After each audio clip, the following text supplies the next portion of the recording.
Hey everyone, welcome back to our next episode of 6 Feet Under Exhumed. I am Kari the Mortician. I'm Faith, that mortuary professor. We are on season 3, episode 3. So we're about halfway through the whole series at this Which is point. bananas, yeah. I know. This is what is the name of this episode? I The forgot. The name of the eye episode. inside. Okay. Oh, okay. Well, it starts out with I don't know what that means. I don't either. Maybe I'm once trying to we think. Okay. looking Um, inside yourself, maybe or something. I don't know. maybe. We'll come back Uh, and see what we think after we discuss oh, it. I know. It's about the art teacher. It's the art teacher. Uh, Oh, okay. yeah. But anyway, it starts with a young woman and she's like in a parking garage and these men are catcalling and saying things to her and it's freaking her out. And so she runs out of the garage and unfortunately into the street and is hit by a car and killed. And it ends up that it was just her friends that were horsing around and like, the people that were the men that were catcalling her were really a group of her like male friends. And they were just trying to play a prank on her, and unfortunately, it led to her dying. And I forget how old she is. Is are very young, high 26-ish, school-ish, a little bit. 26-ish. So she's a little, 26. Okay, yep. yep. A little older. Okay. Um, but so that's kind of how it starts. I don't think I've ever encountered this kind of death that I knew about. Have you? Not a unfortunate accident in that capacity sort of thing. Yeah. I feel like there would be so much guilt on those friends. And when it Mhm. first started, like I was terrified for her because that is like my nightmare is being like gang jumped kind of thing. Not by a Mhm. gang, but by a group of people kind of thing. Like that just Mhm. terrifies me. Because in my mind, one on one, I can take on everyone because I'm a ninja. But and against a group and they were like saying things and what's going to happen to you and when they said Mhm. that I was like, "Oh my God." Like I was holding my Yeah. breath because that is a nightmare of being in a dark street and there's no one around and you've got a group of Yeah. men quickly approaching you. Yeah, and I think that's true for most women, Hmm. right? I mean, it just is. So yeah, it's terrifying, but no, I don't think I've ever had any kind of circumstance like this in my career. The least I knew that was the circumstance. So that was kind of a Yeah. sad one. Hit by And then car, it just yes, I have yeah, handled hit by oh a yeah, car. but So yeah. And then it just kind of moves through some of the characters. So David's at the gay men's chorus and just doing his thing. And I love a gay chorus. They're always dramatic and oh yeah. Um, and he and Keith are going to this resort for like a little vacation. Um, and really, I mean, that's about all for that little scene for David and Keith. I don't know if you have anything to add to that. Yeah, they had a really good time going on the trip. It was kind of fun to see them getting back into the Keith that we love, and their Yeah. relationship getting better and them wanting to be together. They were having fun. And at first, David was super, I don't know what that word is, but he was super conscious of the fact that they were gay. Like, Trepidatious, yeah, they're looking at yeah, us, they're looking at us, they're judging us. mm, And Keith's like, what is your problem? Like, come take a picture with me. Like, we're here on a yeah, trip. Nobody cares. yeah, So it was kind of nice just to see them getting back into who they are together and everything. So, yeah, but yeah, so that's the gay chorus. So it kind of is starting off something towards that. I think that's going to be a bit of a storyline. Just because they focused on it so randomly. I was like, what's going on yeah, here? yeah. It is kind of well. I wonder if it's like kind of just showing that even though David's out, he's still struggling with being out because they go on the trip and he's worried that everybody knows they're two gay men and what's going to happen and But yeah, he's in the gay nothing choir. Yeah. happens. Yeah, right. Yeah, right. So it's kind of like he's on one hand, he's ingratiating himself into, living as a gay man out, but on the other hand, he's still afraid of, just afraid of what could happen. Scrutiny and all of it. Yeah. Yeah. And then we go to Claire. So Claire is still sleeping with the crematory guy. I thought they were going to end it because she was upset that he was seeing all these other chicks, but then all of a sudden they're at her house. They're over at the funeral home and How they're many times though have young women done that where they're like, "Oh, it's fine," because they want to, them to feel like they're cool and they're really not fine with it. well, and they think But they're going to sway them. yeah, so I mean, yeah, I mean, she's not okay with this, whole situation, but maybe she thinks that he'll come around, or maybe she just is trying to play like she's okay. I don't know. But I think a lot of women that age have said they're okay with things they're really not. Yes.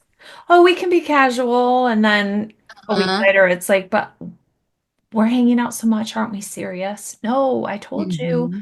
Yeah. So, yeah, it becomes a thing because neither side wants to kind of give in to the other side because it's not But that. yeah, and they end up going downstairs in the morning, and Ruth is, well, Claire's in the shower. Apparently, she comes down with wet hair down the stairs, and Ruth is sitting in the kitchen talking to the guy. And I don't know. I thought it was really kind of cute because she was asking about his tattoos, and like It Clay, was you could tell cute. that Claire was like mortified. Was mortified that her mom and this guy like ran into one another in the house, and her mom didn't know he wasn't there, and all those things. But Ruth is not acting like Claire is expecting her to act. She was Oh, expecting she'd be freaking out and being weird, and there she is just sitting there asking about this guy's tattoos and acting completely normal. So but she had Ruth just acting come normal back. is strange to Claire. She had just come She back with did. her hike with Kathy Bates, who was Yes. her sister's friend. And on this Yes. date, there is the subtlest low hints of almost a little weird flirting admiration for each other in a weird way. And so that's what she brings up. She gets back to the house and she Hmm. brings up to this crematory guy and Claire, she asks about, like, hey, should I just ask someone out? I think they might like me. And Claire's like, oh, this is kind of Yeah. cool. We're having this discussion and Oh. there's somebody, nobody realizes it's Kathy Bates and Yep. she's Well, gonna become a lesbian. I I guess I don't know what she's no, no, she's not. No, no, no, no, no, no. No, I don't think that's it. I think that Ruth has never had friends, right? I through. don't think it's not, I don't think it's a lesbian thing. I think that Ruth has never had friends. And so she met Bettina, through her crazy, sister and her going off drugs and all that. And they connected, and then they, went out and did an activity together. And Ruth literally does not know how friendships work, or how, those kind of things work. And so it's kind of like a friend date, right? So you meet somebody and you have things in common with them and you like hanging out with them, but how do you become friends with somebody? And I think women Ruth's age, I mean, at this point she's probably 50, early 50s, and she's never had friends, so she doesn't know what the rules are. Um, And maybe but she's she does treating phrase it it kind of, as wrong yeah. because she doesn't know. Yeah, she's like trying to know what the rules are, and that's the only thing she can think of. I don't think there's any romantic attraction there. I think it's truly just that she doesn't even know how to be friends with anybody, Yeah. which is kind of sad. It is really sad, but yeah, you're so, I mean, maybe people at church, but is it really friendship or is it just, fellow parishioners? So, yes, it's very different. I've never really stepped back and thought like it really is a whole thing, relationships, Yeah, I mean, we've seen situationships, her stuff, be and friendly with like that guy at the flower shop, and people she worked with or asked to interact with because they're both in the same place, but I got the impression she'd never had a friend that wasn't like someone at work, or wasn't someone that you would see regularly at the same place. It was just something you had to kind of create its own, thing. So I don't oh, know. Ruth.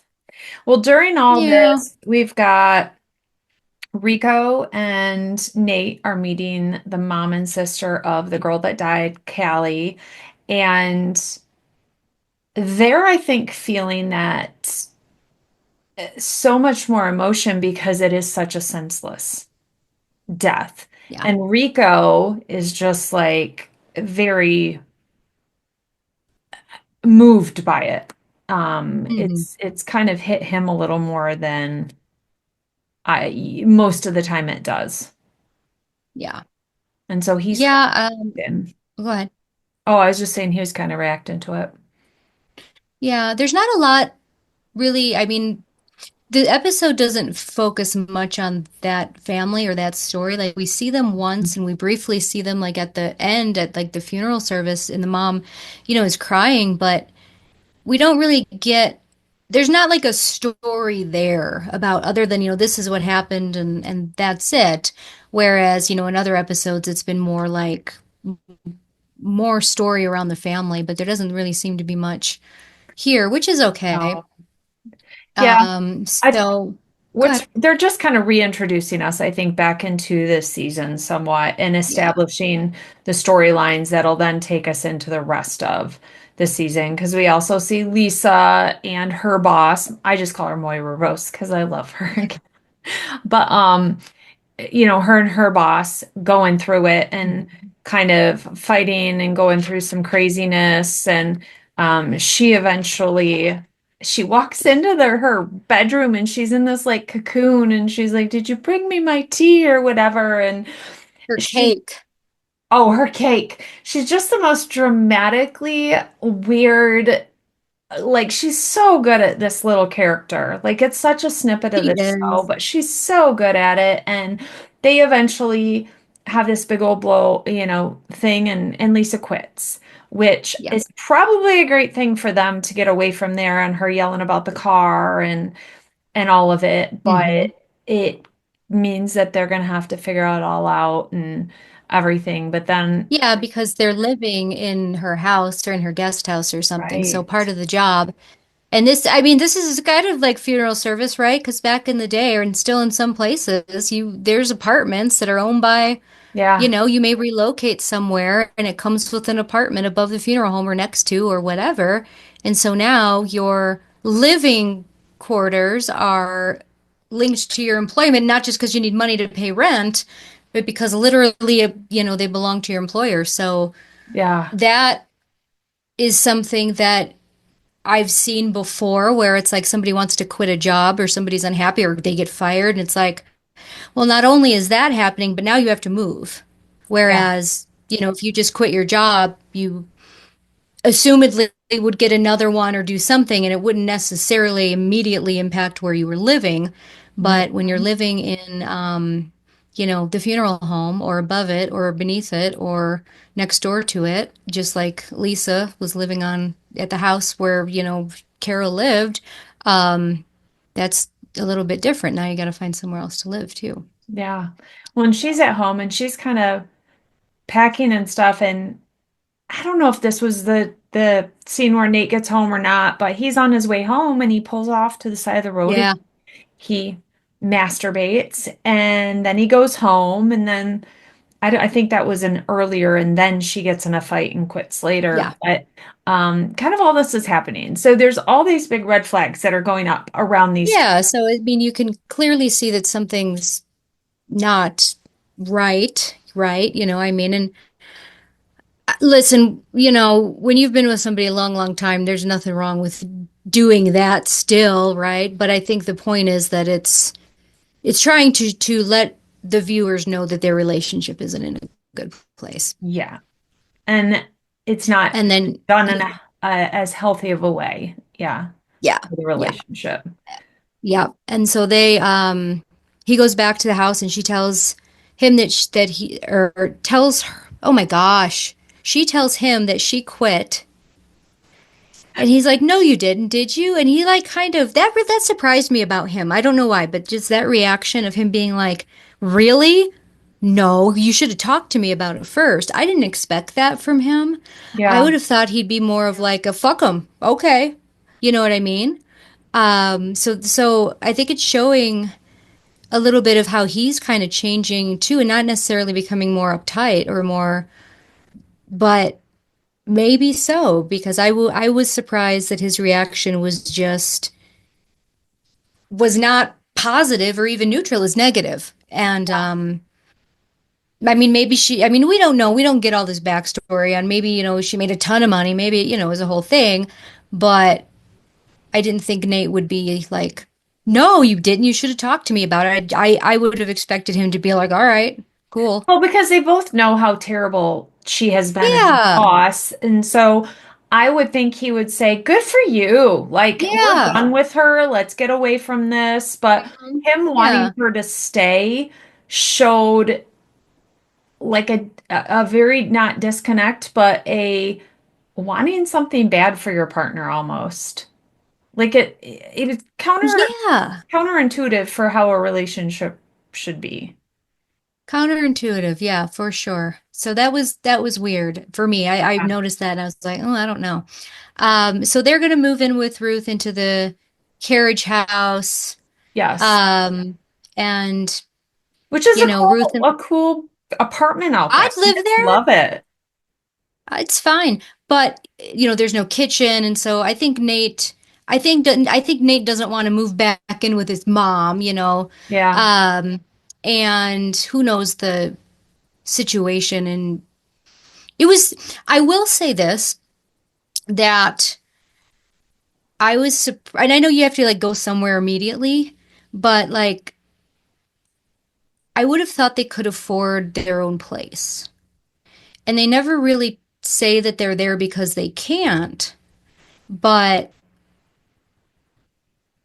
I it would like Nate, it was clear he was like embarrassed and didn't want to be living back there again, and I just thought, well, why do they have to? Well, maybe just because they had to be out in like 12 hours, that was the best Yeah. in place. And maybe they will look for something else and that's not a permanent.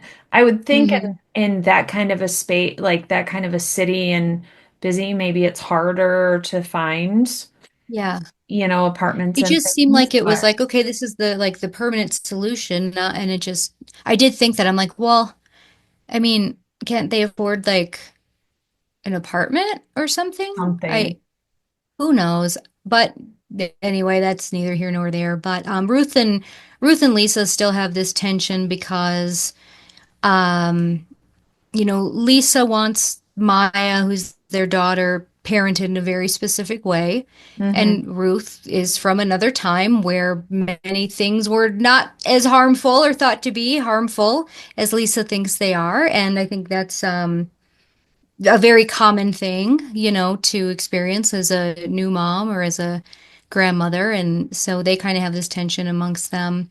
Um, but she continues to hang out with Bettina, and then they get a massage, and then, they do these things. But Bettina has a habit of shoplifting, which is not Ruth. So she kind of Well, and that's in the begins next partic episode. No, it starts in this one. Well, they go for the massage in the next one. I thought that she started stealing in the next one. Anyway, it doesn't matter. It doesn't matter. We'll talk about the next one too. But anyway, so she's hanging out with her again. Um, what else is there? There's what If we go Claire. to yeah, Claire gets a new art teacher. Um and not a lot happens. She gets him as a teacher and then they more happens with him in the next one. So they're Yeah, kind of just introducing. It really is a much slower, lower episode. I hate so Nate went down to talk to Rico while he's in the embalming room while yeah, Callie's laid out. Looks like she's going to need some major restoration or yeah. something. Has a lot of damage to her face. Later, when she's in Hmm. the casket, of course, she's perfect because Rico is that good. Perfect. Sometimes you can be really good and it's not perfect. Yeah. So that is one thing that the show misses a little bit. It's like every reconstruction, they're just flawless. Yeah. A little And imperfection would be lovely. yeah, a little bit more realism around the fact that like you can only do so much and sometimes, and Yeah. if you do not have half of your face, you will probably not look just like yourself. And it's just, yeah, I did notice that too. It's starting to be a little bit like, I mean, there's a lot of things that we can do and do them very well, but there is also a limit. Right. There And I is. think it's Well, not, I really yeah. hated, I'm trying to think who said it, and they said, "Is she juiced yet?" This to me is such a pet Mm, peeve of a phrase that is used by people, meaning, have they been involved? Like, have you given her the juice? Is she juiced? And I yeah. hate I've that. never heard anyone say that in anywhere I've ever worked. I just heard someone like 2 weeks ago or so, and as soon as I said it, I cringed. And I was like, Ugh, no. Like, it's kind of a disrespectful phrase and it's very flippant. Is flippant the word? yeah. I Yeah, I think abhor so. it. Just Yes. very Yeah. like casual about Mhm. something like that. So I hate that phrase. So if you use it, please stop. Yeah. Please stop.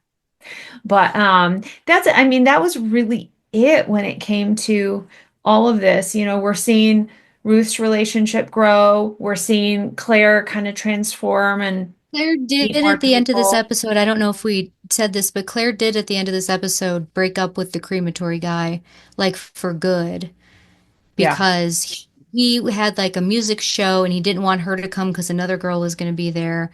And it was just like, I don't know, but I don't know. That felt very real to me for young women to experience. And especially that time, I don't know if guys are still as bad as they used to be, but, um, so I don't know what I was going to say about that other than it happened. And she goes in the car and like is upset about it. But, you know, I mean, he seemed like a nice guy. He just was living But here's the life the thing I way will he's say, he living. was honest. He was Yeah. honest with her. He didn't lie to her or lead her on, so good for him for that at Did you least. ever date someone that was kind of how they were? They were like, "Hey, I want one thing and you kind of want another and you hope and believe that it's gonna morph." No, I was always the breaker upper. No, and I haven't. I really haven't, honestly. My dating history is a little different than others, but I've definitely seen it happen, with a lot of people. Yeah. For sure. And I know that's very common. For people. I just like have been in these long relationships, just like one chunk of my 20s and then you know what I mean? Mm. I didn't have a lot of like casual dating at all. So, I don't think I really did ever. you? Were you all over town? Oh God, no. I mean, I've gone on a lot of, not a lot, but a good handful of like first dates from like online Okay. dating and stuff back in the day, and was on a one first date and we did a lunch date because it was with his schedule. We get to the end and he goes, "Well, I guess I should pay since I officially asked, but whatever." And I was like, "Good to Oh, pay for myself, thanks." Like ew. it was terrible. You know what is interesting to me? Like with younger people, I've noticed this, like they use the words differently than we do.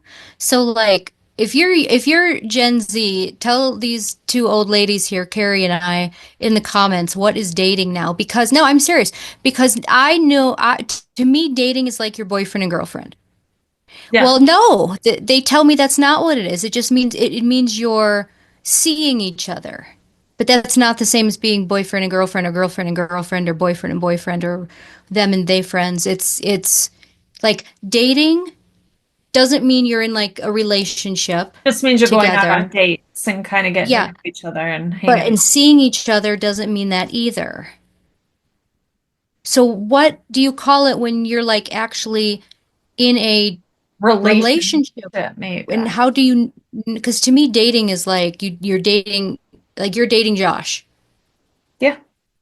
and you're But we dating are in Josh a until, relationship.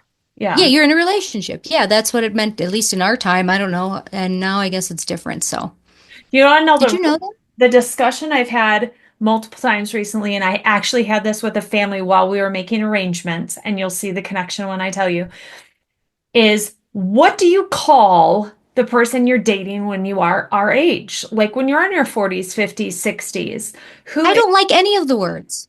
Because who is your boyfriend long-term sounds like person? boyfriend or girlfriend sounds stupid. Like, did Partner, we talk I've never about liked the this word before? I partner. feel like we talked about it before, No. but I just cannot get over this. And it sparked because my daughter, who's 11, had her friend over for the weekend to sleep over and stuff, and she has a boyfriend. And I was like, so you're dating? What? We're dating. He's my boyfriend. And I'm like, do you talk to No, him you're at not. night? Not, no, No, you're they not. You're don't 11 talk. years old. They've never gone anywhere together. They don't even talk to each other at school or anything, but that's my girlfriend, boyfriend. And I'm like, so I texted Josh. I was like, so Lena's friend has a boyfriend too. So we're chatting about how, much we have in common. Cause I always am like prodding him, Yeah. because that's what Yeah. I do. But I'm just like, there has to be a better term because life partner, my my mate, there's nothing good that exists for No, this. there's no good word because boyfriend and girlfriend, and my parents, even I still say it when I say like I'm going to lunch with my girlfriend. That's my friend. It doesn't mean anything, you know what I mean? So I don't think this generation uses like girlfriend like we did to mean Yeah, just your friend. But no, I mean, I feel like having a boyfriend at 40 something, like that's dumb. But terrible. I've never liked the word partner. I've never liked that at all. I don't know why it just, it's a business relationship in my When mind. that And kind of got laid on same-sex couples for some reason, that they it are the did. And partners. I yeah, and think because yes, you it does. couldn't You're be more right. for a long time, you couldn't legally, Yeah. husband and husband or wife and wife or whatever. So I think that may be why that partner thing. So you knew that they were Yeah. married then. Yeah. I think that's right. I just, Yeah, that makes sense. I mean, Josh calls me I don't know. as though that's my lady, kind of thing or whatever, which is kind of cute. But yeah, I feel as if like, hey, like somebody, please, Webster, please, we need a new term. I need something that dignifies We do. 3.5 years with a man and we're just not engaged or married yet, but there's still seriousness to it. Like, what is that? But yeah, Yeah. so I met a family where they had the same scenario that him and her had been together a long time. And I'm like, and what did you guys call each other? And we, Yeah. we were laughing so hard because we were like, yeah, it's crap, isn't it? I said, yes, it is. It is. Because I want You're people to right. know it's more than just like, hey, we go to a movie once a week or hey, whatever. Like, we are, My adult sex buddy that we share finances and fight. I don't know. I mean, for a what? second, I thought you said sex bunny, and I was like, all Oh, right. buddy. No. Like I don't know. I don't know. You guys tell me what we should call Josh. What should he be to me in terms of like our relationship thing? What should we See, call it? I've heard He's people got some, say like I've heard people call like say like your old man, but I've also heard people call your dad that too. So I I don't don't like know. that. I don't I like don't know. There's nothing I good. But anyway, my um, my sister-in-law calls him six pack. That's her name for so I'll take that. oh That's fun too. that's fine. Oh my God. No, but anyway, well, cool. This is the end of episode 3, guys, season 3. It was a short one, kind of a building episode to bring us into some new characters coming up, new changes in relationships, and all these things coming up in a couple episode. So, yeah, next week will be episode 4. All 4. right. One Well, hand. see you then. Bye. Bye, guys.